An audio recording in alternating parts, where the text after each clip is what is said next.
क्या है कि सीसीएल का कहना है कि ये फॉरेस्ट का लैंड था, हम इस लैंड पे हुई हुई घटना का जिम्मेवार नहीं है। हम प्रशासन के द्वारा मुझे बोला गया जो भी जिम्मेदारी था हम इसको पूरा कर रहे थे, लेकिन आज जब बात आता है तो सीसीएल बोल रहा है कि प्रशासन करेगा और प्रशासन एक अपना जो उनका जो नियम है, गाइडलाइन है, उसी पे बोलता है कि हम इस पे मुआवजा देंगे। आखिर ये परिवार क्या करेगा? सबसे पहला बात तो ये जो डिपार्टमेंट का जो झोल है, ये जो डिपार्टमेंट का जो आरोप प्रति आरोप है, इसका सबसे पहले निष्कर्ष निकालना पड़ेगा। उसके बाद कौन सा विभाग, कौन सा डिपार्टमेंट इनको क्या मुआवजा देगा, क्या नौकरी देगा, इसके बदले क्या सल्यूशन निकालेगा, ये हम लोग को देखना होगा। सबसे पहले तो ये चीज, अगर जीएम साहब करेंगे तो जीएम साहब के सामने इनको सारा डिमांड देंगे। अगर जिला प्रशासन करेगा तो जिला प्रशासन को हम लोग सीधा बात रखा जाएगा। आखिर इनके पास जा रहे हैं, ये बोल रहे मेरे जुरिस्डिक्शन में नहीं है, प्रशासन के पास जा रहे हैं, तो खैर आप आए, आप बताइए क्या निर्णय देंगे इस चीज को। तो ये इस चीज पे मामला बार बार फंस जा रहा है। इसको देखिए, किसी का मौत हुआ है और मौत होने के बाद सिर्फ हम लोग बोल देंगे कि प्रधानमंत्री आवास देंगे, बच्चों को शिक्षा दे देंगे RTE से, तो ये तो कोई इनको कंपनसेशन नहीं हुआ। ये तो सरकार का योजना है जो मिलना ही है। फिर मौत के बाद जो कंपनसेशन मिलता है, कंपनसेशन जो मिलता है वो डिस्ट्रिक्ट एडमिनिस्ट्रेशन दे, CCL दे, राज्य सरकार दे, हम लोग को कुछ भी नहीं है। लेकिन इनको कंपनसेशन मिलना चाहिए सरकारी प्रावधान के तहत। ये सरकार के लिए काम कर रहे थे, आपने CCL को बोला, फिर CCL अपना कॉन्ट्रैक्ट निकाले और फिर वो जो कि कॉन्ट्रैक्ट वर्कर के रूप में वहाँ पे काम कर रहे थे। तो एक तरह से ये जो है इनडायरेक्ट वे में ये सरकार का ही काम कर रहे थे और इनका जो डेथ हो गया, अब इसके बाद डिस्ट्रिक्ट एडमिनिस्ट्रेशन जो पल्ला झाड़ लेगा, CCL बोलेंगे हमारा काम नहीं था, हम ऑन रिक्वेस्ट कर रहे थे। तो भैया ये तो आदमी का मौत हो गया ना, इसके लिए कौन रिस्पॉन्सिबल है, कौन इनको कंपनसेशन देगा? सरकार का कुछ भी तो गाइडलाइन होगा ना कि कोई आदमी अगर मर जाता है तो उसको मुआवजा मिलेगा या नहीं मिलेगा। जरूर, अभी तक ने कल डीसी साहब ने जो आप लोगों को एक आश्वासन और लिखित में दिया है, पूरी तरीके से जो प्रशासन जो इनके ग्रोथ के लिए जो बेसिक चीज है वो प्रशासन पूरी तरीके से करेगी। कल कहा भी गया आप लोगों को और सर के द्वारा लिखित साइन भी किया गया है। जो बेसिक परिवार को चाहिए नहीं, वो बेसिक चीज है, मैं बेसिक चीज की बात कर रही हूँ, वो मुआवजा नहीं है। उसके बाद जो मुआवजा की बात अभी जैसे हो रही है उस बारे में हमको बात करेंगे, है ना, उसी बारे में बात, उस बारे में करेंगे। ये तो एक बेस भी जरूरी है, छोटे बच्चे हैं, परिवार है, तो उनको उठाने के लिए बेस तो जरूरी है, घर जरूरी है, बच्चों का क्लास, स्कूल, ये सब तो है जो हम लोग बेसिक चीजें बोला हुआ है। जहाँ तक मुआवजा की बात है, इस बारे में हम डीएम साहब से जानना चाहेंगे और वो कैसे अपने बातों को रख रहे हैं, क्या प्रावधान है या फिर कैसे वो करेंगे, ये आप डीएम साहब थोड़ा सा। हाँ, अभी जो जैसा कि जिम्मेवारी प्रबंधन लिया था आग बुझाने का, तो इन प्रावधानों के आधार पे ये जिम्मेवारी लिए थे। आग बुझाना था, क्या जो आदमी मजदूर काम कर रहा था वो फायर सेफ्टी ऑफिसर था क्या, या फिर वो ट्रेन पर्सन था, या फिर कोई सेफ्टी सुपरवाइजर का कंट्रोल में काम हो रहा है? इन सुरक्षा प्रावधानों को क्यों नहीं ध्यान में रख के काम किया गया? ऐसा दुर्घटना घट सकता था, ऐसा संभावना व्यक्त किया जा सकता था, तो वहाँ पे सेफ्टी सुपरवाइजर का होना अत्यंत आवश्यक था। ये चीज का तो पूरा चूक है सुरक्षा के नाम पे। उसके बाद में अगर कोई भी लेबर, अब जिनको भी टेंडर दिए होंगे, उस लेबर का एक टेन्योर होता है, एक प्रावधान होता है कोई भी एम्प्लॉय का रखने का, उसका एक स्कीम होता है ESIC, आप लोग भी जानते होंगे, एम्प्लॉय स्टेट इंश्योरेंस कॉर्पोरेशन। अगर किसी कारणवश काम के दौरान में दुर्घटना घट जाता है, उसकी मृत्यु हो जाती है, तो उस आधार पे कंपनसेट किया जाता है उसको, या उसके जो भी परिजन है आजीवन उनके फैमिली को उसका जो सैलरी है उसका 90% पेंशन के तौर पे दिया जाता है। और एक चीज, अभी मेरे ख्याल से जो मजदूर होंगे उनका उम्र बहुत ज्यादा नहीं होगा, 30 या कितना 36 साल होगा, कुछ नहीं, हम मानते हैं कोई सिंपल मजदूर था। अभी डेली वेजेस क्या है, मिनिमम 524 रुपया जो झारखंड गवर्नमेंट का है, आप उस आधार पे कैलकुलेट कर लीजिए, ठीक है। जो हम लोग कंपनसेशन राशि को तय कर रहे हैं उस आधार पे कंपनसेट कीजिए उनको। आखिर आप लेबर को रखे तो इन प्रावधानों पे रखे, आप ऐसे ही झोंक दीजिएगा उसको आग में, उसका कोई नहीं है, कोई माँ बाप नहीं है, तो इन प्रावधानों पर रखते हुए जिम्मेवारी लेना होगा। या तो सीसीएल जिम्मेवारी ले या तो फिर जिला प्रशासन। कहीं ना कहीं राजकीय राजस्व को क्षति पहुंच रहा था वहाँ पे, और वो राजकीय राजस्व को बचाने ही के लिए काम किया जा रहा था। जो कोयला वहाँ पे जल रहा था वो किसी का बपोती प्रॉपर्टी नहीं था, वो सरकारी प्रॉपर्टी था। तो ये सरकार का पूर्णतः जिम्मेवारी बनता है उस फैमिली का पूर्ण जिम्मेवारी ले, और जो भी कंपनसेशन है, जो मजदूर का जो डेली वेजेस था उस आधार पे जो उसका लेफ्ट ईयर बचा हुआ था, अकॉर्डिंग टू इंश्योर्ड पॉलिसी जो इंश्योरेंस नॉर्म कहता है, उसके आधार पे मुआवजा राशि तय किया जाए। और जो भी राशि बन के आता है, अगर महीना का 10,000 कमा रहा है, साल का 1,20,000 रुपया कमाता है, 30 साल उसका उम्र बचा हुआ था रिटायरमेंट एज का, आप उस आधार पे 36 लाख रुपया तो ऐसे ही मुआवजा बन रहा है। बाकी आप देख लीजिएगा बहुत सारा प्रावधान है। प्रावधान में आता है भाई पीएफ स्कीम रहता है, ग्रेच्युटी रहता है, ये सब प्लान किए नहीं किए या मजदूर को सिर्फ मारने ही के लिए लाए थे, तो ये कहीं से भी तार्किक नहीं है। मैम हम लोग एक उचित मुआवजा के लिए आए हैं। बाकी जो सरकारी कंपनसेशन है, जो भाई दुर्घटना, और इसको दुर्घटना नहीं बोल सकते हैं, ये कोई नेचुरल हैजार्ड से नहीं हुआ या कोई ये प्राकृतिक आपदा से नहीं घटा है ये घटना, ये सेफ्टी में चूक की वजह से घटना घटा है। तो इन चीज आप मतलब ये सब चीज को आप दरकिनार करके नहीं चल सकते। सेफ्टी में चूक हुआ है तभी ये घटना घटा है। अगर वहाँ पे सेफ्टी सुपरवाइजर होता, उनके निगरानी में काम होता, इतनी बड़ी घटना नहीं घटती। अगर ठीक है उसको बचाने का प्रयास किया गया, जो भुखभोगी हैं उनके साथ में था, उन्होंने बोला कि हम उनको क्या बोल रहे थे, गमछा दे रहे थे, काश उनके कमर में बेल्ट बांधा जाता, सेफ्टी सुपरवाइजर के अंदर में अगर काम होता तो उनको खींच लिया जाता, ये घटना नहीं घटता। तो चूक सीसर के भी लापरवाही से हुई है। अगर इनको काम का जिम्मेवारी जिला प्रशासन सौंपी तो ये अपने काम पे खरा नहीं उतरे, तो ये पूरी जिम्मेवारी इनकी बनती है। और हम लोग ग्रामीणों के साथ में है, उचित न्याय मिले, जो भी परिजन का डिमांड है उसके आधार पर काम किया जाए, यही बोलना है। सेफ्टी पैरामीटर तो होता है ना कि अगर आप उसमें लगाए हैं तो आप अपना कॉन्ट्रैक्ट में तो लिखते होंगे ना कि जो भी वर्कर होगा, जो भी लेबर होगा, किन किन सेफ्टी पैरामीटर को वो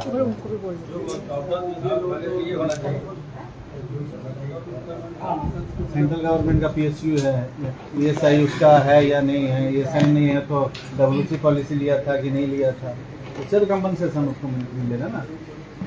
ऐसे तो कोई बोलने पर काम नहीं ना हो रहा है कि हम अपना पैकेट से आज हम लोग बैठे हैं, तत्काल राहत का क्या हम लोग कर सकते हैं परिवार के लिए, है ना। आज उसी पे हम लोग ज्यादा फोकस करेंगे। बहुत सारी मांगे होंगी, लंबी होंगी लिस्ट, इस बारे में भी हम लोग बाद में भी देख सकते हैं। और अभी भी आप लोग अपने है ना बातें LC से बात करवाए हैं, जो LC होते हैं हजारीबाग बैठ के उनसे बात करें, वो भी बोले प्रावधान है देना है, नहीं तो कोर्ट से हम लोग लड़के मिलेगा।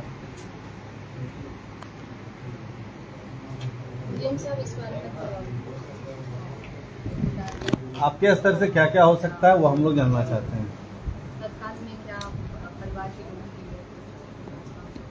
नहीं तो बात ये भी है ना मैम कि ये जो सीसीएल कंपनी है, आपको जैसा जरूरत देखा है, 5 डिसमिल में भी यहाँ नौकरी मिला है, ठीक है। उसको जो लाया गया था कॉन्ट्रैक्टर बेसिक पे लाया गया।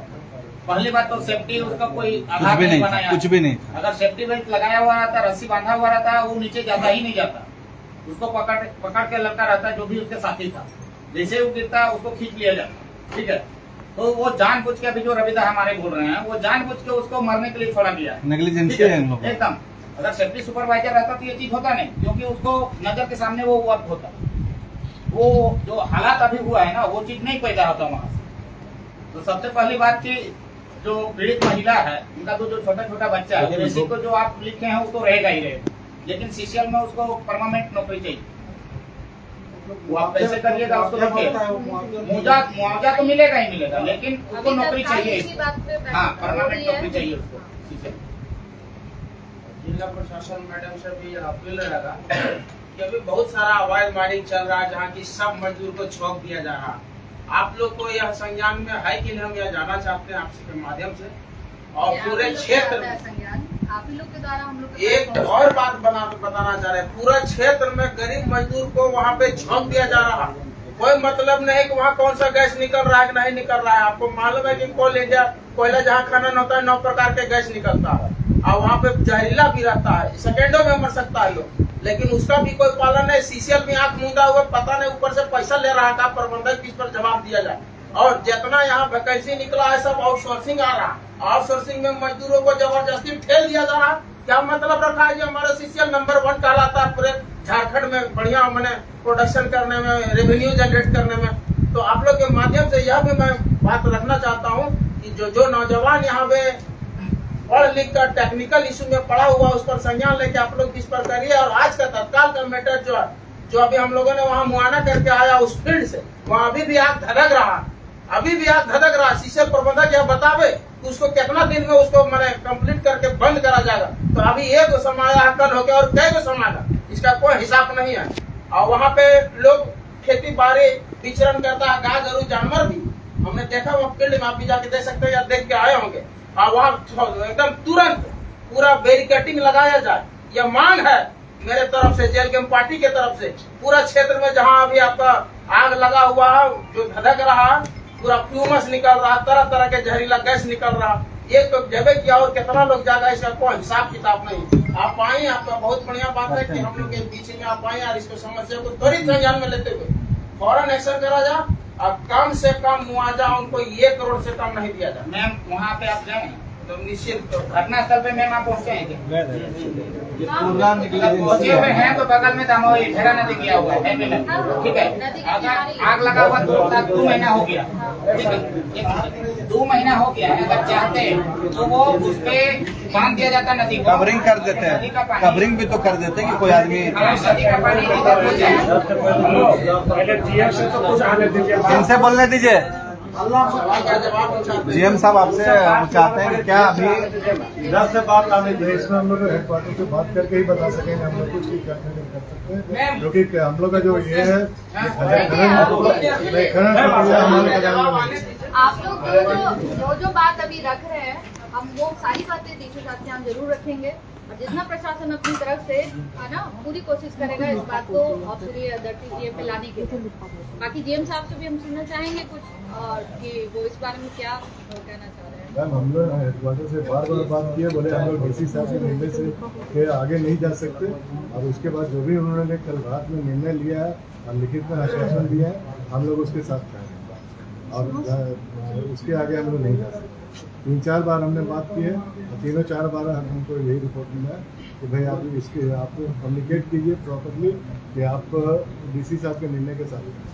मतलब डीसी साहब जो बोले हैं, हेलो डीसी साहब जो लिख के दिए उसको हम बता देना चाह रहे हैं, उसमें कहीं से भी न्याय संगत नहीं है। पहला उनका देखिए क्या है, पारिवारिक हित में लाभ योजना। लाभ योजना में वो क्या देंगे? 20-30 हजार रुपये उसके मिलता है। बाद बोलते हैं आवास योजना, मतलब मरने का हम लोग इंतजार करेंगे आवास के लिए मैम। उसके बाद तीसरा पॉइंट उसमें क्या है, सरकारी प्रावधान के अनुसार उचित मुआवजा। कुछ उचित में क्या है, कुछ तो स्पष्ट है नहीं। फिर अगला पॉइंट है प्राथमिकता के आधार पर जिला में कॉन्ट्रैक्ट बेसिस पर बहाली होगा। बताइए जिनका परिचय चल गया कॉन्ट्रैक्ट में बाल बच्चा पोस्ट लेगी दोनों को, कॉन्ट्रैक्ट में कितना देगा पेमेंट? 10-12 हत्या का जिम्मेवारी आप लेते हैं, उसके बाद जिम्मेवारी आप लेते हैं। अभी डायरेक्ट पॉइंट है उनका 10 वर्ष की बच्ची का कस्तूरबा में नामांकन होगा। बताइए कस्तूरबा में तो कोई भी पढ़ता है आजकल, ये कोई तो बहुत बड़ा एहसान नहीं है। ये कंपनसेशन हुआ नहीं, ये कंपनसेशन नहीं। एक मैम, जैसे अभी जीएम साहब आप एक बात बहुत बढ़िया बात बोले कि डीसी साहब ने जो लिखा है उससे ना हम इधर होंगे ना उधर होंगे। उचित मुआवजा पर बात करिए, उसके बाद बाकी चीजों पर बात करिए। उचित मुआवजा पर बात करिए, पूछिए कि क्या बोले उचित। आप बाकी इधर उधर कोई बात मत करिए। डीसी साहब के बाद से आप ना इधर होंगे ना उधर होंगे। उचित मुआवजा उन्होंने लिखा है कि परिजन को उचित मुआवजा दिया जाएगा। आप उचित मुआवजा पर नियम संगत बताइए कि आप उचित मुआवजा क्या देंगे। ए बाबू थोड़ा इधर होने दो। जो मेन उसको हाँ बोलो। वही गाँव से है। 2 महीना से जल रहा वहाँ पे, लेकिन जितना भी यहाँ है जेकेएलएम, आसू, कांग्रेस, बीजेपी वहाँ पर जाके विजिट करके आना। ये लोग जब इन लोग पास पावर है तो इन लोग को भी एक्शन लेना चाहिए। बस आज कुछ दुर्घटना हो गया तो आज एक्शन ले रहा है लोग, ऐसा नहीं होता। कहना क्या चाहते हो? हम कहना चाहते हैं कि जब अरे यार तो हम आप ही के हित में नहीं वो नहीं बोल रहे, आप कैसा नहीं बोल रहे। चलिए बोलिए भैया, आप बोलिए भैया। आप बोलिए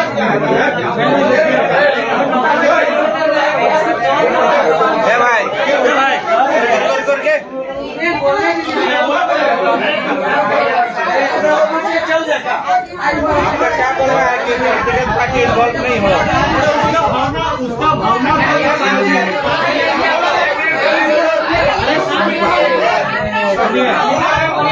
बोलो बोलो बोलो बोलो बोलो अरे बोलना तो जमीन अगर ये चीज सोल्व हो जाएगा, लेकिन भुजमुंडी तो फिर भी चलता रहेगा। आपस में पूरा जब खत्म करना पूरा जड़ से खत्म करना। उसको काउंटर मत लगे।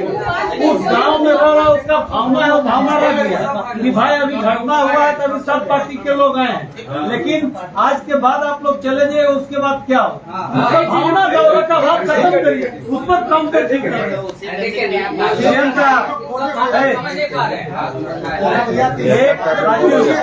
एक पॉइंट पर बात हो, डीसी साहब के बाद से आप ना इधर हो ना उधर हो। डीसी साहब ने स्पष्ट लिखा है कि उचित मुआवजा दिया जाए, और एक बात लिखे है नियम संगत दिया जाए। तो नियम जो है वो नियम के तहत इसको मुआवजा दिया जाए, एक लाइन पर बात करिए, बाकी कोई विषय पर बात हम लोग नहीं करें। क्या रवि? 1 करोड़ का मुआवजा भुगतान किया। अरे रुको, इधर से तो बात आने दो,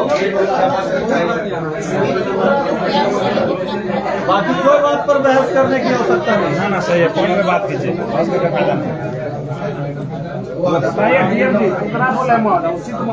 सीसीएल का जो भी कॉन्ट्रैक्ट वर्कर है, कॉन्ट्रैक्ट लेबर है, उसके लिए कोई तो प्रावधान होगा ना भाई आपका, कि आप अगर उसका डेथ हो जाता है, उसके साथ कोई एक्सीडेंट हो जाता है, लेकिन आपके लिए काम कर रहा है, आपके ऑर्डर पर काम कर रहा है। हाँ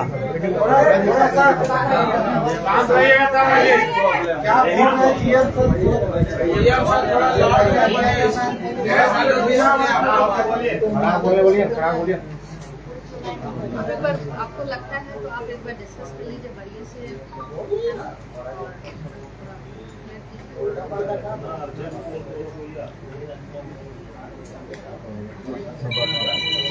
बात कीजिए,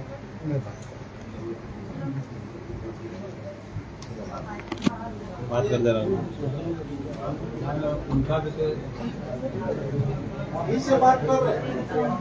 एक तो इतना दर्दनाक घटना हुआ है, ठीक ही बोले, कोई भी सेफ्टी का वहाँ पर कोई इंतजाम नहीं। जो काम कर रहा है आग बुझाना है भैया, तो उसके लिए तो अभी भी आप सीसीएल में चल जाइए ना, नहीं शुरुआती दौर में सब कॉन्ट्रैक्ट में दे दिया है ना, सब कॉन्ट्रैक्ट में दे दिया है। भारत देश में सेफ्टी का प्रावधान दिया हुआ है, जानबूझ के उसको सेफ्टी के लिए अलग से फंड आता है। तो शुरुआती दौर में जब बोला वो फंड को कोई अंडरग्राउंड कर रहा है, बाकी कोई सेफ्टी नहीं। इसमें तो हत्या का मुकदमा हो जाएगा, हत्या का मुकदमा हो जाएगा। रविदा तो बोला आप हत्या का जिम्मेवार है, हत्या का जिम्मेवार है ये, इसमें हत्या का मुकदमा हो जाएगा। होगा कहीं नहीं होगा, पूरा मिलकर हत्या का जिम्मेवार कराएंगे अभी कोर्ट में घसीटेगा। इसका क्या मतलब भाई मतलब वो तो बंदा अपने मन से नहीं ना गया था, नहीं गया था। आपके बोलने से गया था। आप जो एग्रीमेंट किए हैं, कॉन्ट्रैक्टर के साथ एग्रीमेंट किए हैं, तो विदाउट नॉर्म्स तो आप एग्रीमेंट नहीं किए हैं। जो सरकारी राजस्व को ही बचाने का काम कर रहा था, उसी के डायरेक्शन पर काम भी हो रहा है। डायरेक्शन पे काम हो रहा है, तो जिला प्रशासन का भी पूछता सरकार का खनिज संपदा और जैसे बचाने के लिए काम कर रहा है। हाल फिलहाल 2 पहले मैडम